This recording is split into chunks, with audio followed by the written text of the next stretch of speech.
안녕하세요. 국어 가르치는 수지쌤입니다. 이번 시간에는 정호승의 봄길에 대해서 같이 공부해 보도록 하겠습니다. 자, 처음부터 한번 볼게요. 길이 끝나는 곳에서도 길이 있다. 자, 그럼 길이 끝나는 곳은 뭘 의미할까요? 아마도 절망의 상황을 이야기하는 것 같아요. 절망.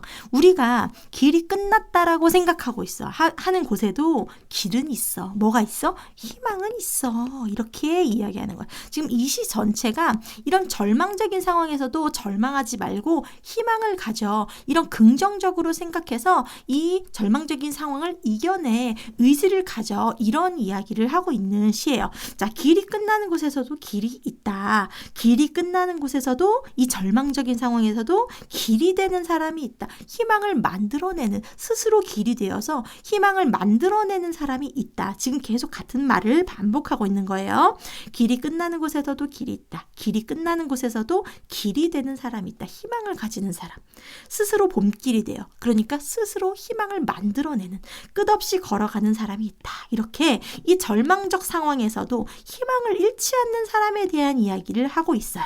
자, 그 다음에 강물은 흐르다가 멈추고. 어때요? 이 자연의 무상함이에요. 이 어떤 인간이나 어떤 삶의 유한성 이런 걸 보여주는 거예요. 그러니까 이 절망의 상황을 자연물을 통해서 형상하는데,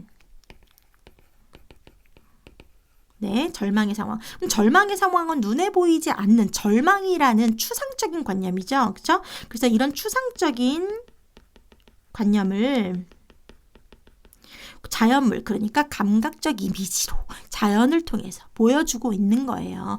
자, 그러면 이 절망의 상황을 어떻게 보여주냐? 강물은 흐르다가 멈추고. 자, 우리 절망의 상황을 여기서 좀 다 표시를 해보면 길이 끝나는 곳, 그치? 그리고 또 강물은 흐르다가 멈추는 거야. 강물이 계속 흘러가다가 길이 없기 때문에, 절망이기 때문에 멈추는 거. 새들은 날아가서 돌아오지 않고. 이것도 어때요? 절망의 상황이야. 하늘과 땅 사이에 모든 꽃잎은 흩어져도. 이것도 절망의 상황을 이 자연물을 통해서 형상화하고 있는 부분이에요. 자, 그 다음에 보라 하고 뭐였어? 명령어를 통해서, 이 명령적인 어조를 사용해서 지금 이 독자들에게 주의를 확 집중시키는 효과가 있네요.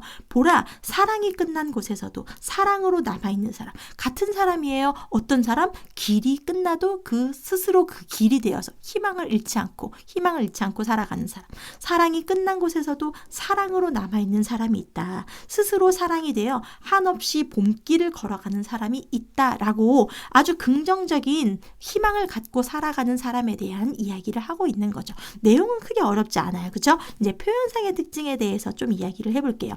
자, 가장 눈에 띄는 이 시의 특징은 반복이에요. 그죠? 반복이 엄청 많네. 그지? 어디에서도 뭐는 있다. 뭐에도 뭐는 있다. 이렇게.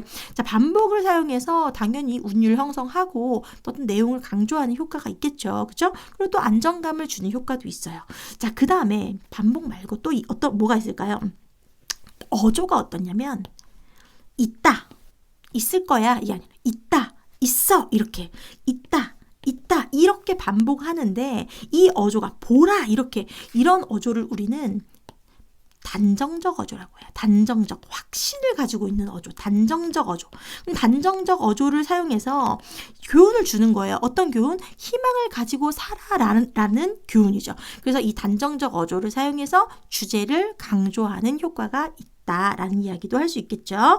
자, 그 다음에 세 번째 표현상의 특징을 좀 이야기해보자면, 여기서 길이 끝나는 곳에서도 길이 있다라고 얘기했잖아요. 근데 사실 이 표현은 되게 이상한 표현이야. 그치? 논리적으로는 맞지 않는 표현이야. 왜?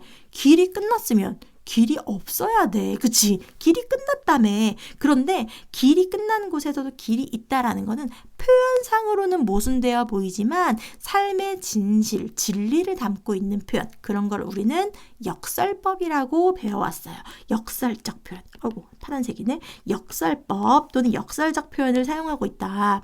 왜? 길이 끝나는 곳에서도 길이 있다라고 표현했기 때문에. 그래서 이거는 표면상으로는 말이 안 되는 것처럼 보이지만 삶의 진리, 우리가 어떤 절망적인 상황에 처했을 때 그 절망의 상황에서도 반드시 어딘가에는 희망이 있다라는 삶의 진리를 알려주고 있는 거죠. 역설법을 사용해서. 자, 그 다음에 또 어떤 이야기 할 수 있을까요? 여기 있잖아. 여기. 강물은 흐르다가 멈추고 새들은 날아가 돌아오지 않고 하늘과 땅 사이의 모든 꽃잎들은 흩어져도. 이거 뭐였어요? 아까 이 절망이라는 상황, 이 절망을 어떤 자연의 무상함? 인생 무상? 인간 삶의, 그죠? 허무함? 어떤 삶의 유한성? 이런 거를 지금 자연물을 통해서 구체적으로 보여주고 있는 거예요. 그래서 자연물을 통해서 감각적 이미지로, 즉 추상적 관념을 구체적으로 또는 감각적 이미지로 형상화하고 있다. 이런 이야기도 할 수 있을 것 같아요. 네, 이 정도의 이야기를 할 수 있을 것 같고, 그러니까 이 시에서 주는 메시지가 뭐였어요? 이 절망적인 상황에서도 희망을 잃지 마라는 거잖아요. 그렇죠? 그리고 또 사랑이 끝난 것. 우리가 절망할 수 있는 여러 가지 중에서 사랑이 끝난 것. 굉장히 우리가 되게 슬픈 상황이에요. 그런데 그 상황에서도 절망하거나 포기하거나 좌절하지 않고 사랑으로 남아있는 사람, 스스로 어떤 사랑이 되는 사람, 그래서 한없이 봄길을 걸어가는 희망을 가지고 긍정적인 생각을 하고 스스로 걸어가는 사람이 있다라고 긍정적인 믿음을 주고 있다. 어떤 사랑과 희망이라는 가치를 전해주고 있다라고 할 수 있어요. 자, 그래서 표현상의 특징들을 보면 되고요. 아이고, 왜 이럴까요? 네, 그래서 표현상의 특징이랑 이 전체적인 시의 흐름을 보면 크게 어렵지는 않은 시니까 공부하는데 어려움은 없을 거예요. 네, 오늘은 여기까지 할게요. 안녕.